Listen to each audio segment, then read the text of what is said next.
Alla 1 parte Davide Agnolin, Gymnasium Pordenone. Alla 2 Tommaso Zuin, Hydros. Alla corsia 3 Luca Della Colletta, Stella Marina.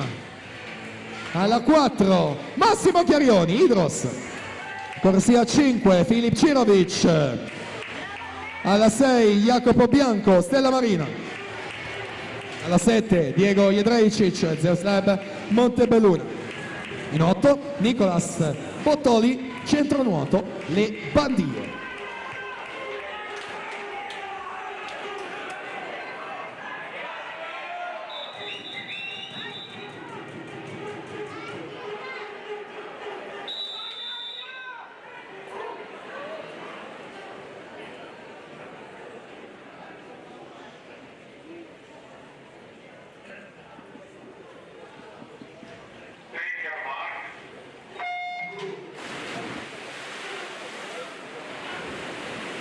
Partita anche questa finale, il primato è di Francesco Peron, 50 e 83 del 2016.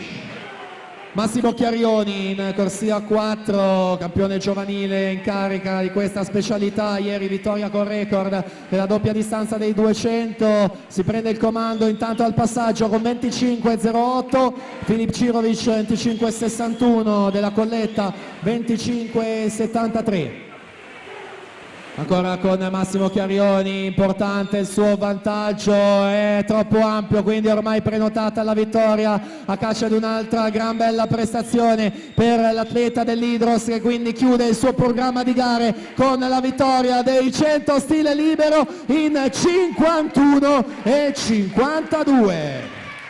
Filip Cirovic 53-20, Luca